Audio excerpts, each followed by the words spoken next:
ตัวแทนของเจ้าภาพนะครับหลังจากที่ทุกท่านได้ร่วมวางดอกไม้จันทร์แล้วเสร็จนะครับก็เรียนเชิญทุกท่านร่วมรับประทานอาหารที่ด้านงานโดยพร้อมเพรียงกันนะครับการประกอบพิธีประชุมเพลิงวางดอกไม้จันทร์นะครับน้อมนำโดยของคุณที่วิไลวรรณธีรโพนหรือสกุลเดชขันเงินนะครับหรือเป็นที่รู้จักคุณพี่แม่นะครับในครั้งนี้หากมีสิ่งหนึ่งประการใดผิดตกบกพร่องก็ผมในนามพิธีกรผู้ดำเนินพิธีการและฝ่ายผู้ช่วยพิธีกรซึ่งก็ขอบผู้ช่วยผู้ช่วยราเชนปลอดโพลผู้ช่วยผู้ที่ปรับปลอดโพลผู้ช่วยนันทวัฒน์แอนตโพลและอาสาพัฒนาชุมชนตำบลสโตงครับคุณจูนเขียวโพลต้องขอกราบประทานทุกท่านในรับจากนี้และก็ขอยุติการทำหน้าที่พิธีกรเพียงเท่านี้ขอกราบขอบพระคุณทุกท่านครับ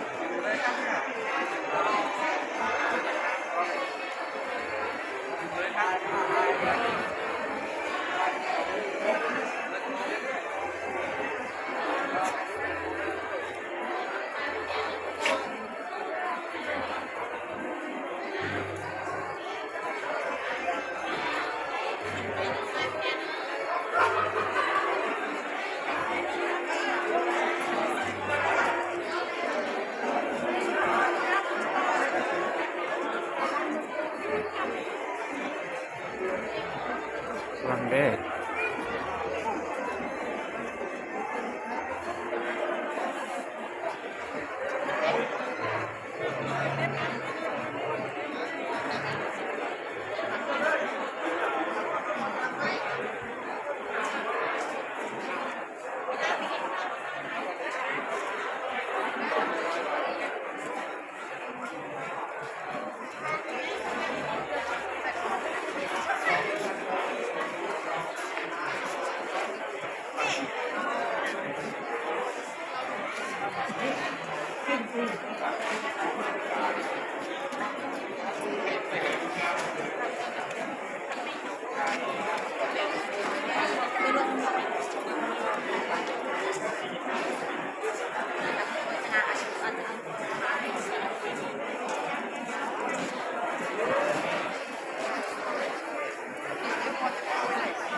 ค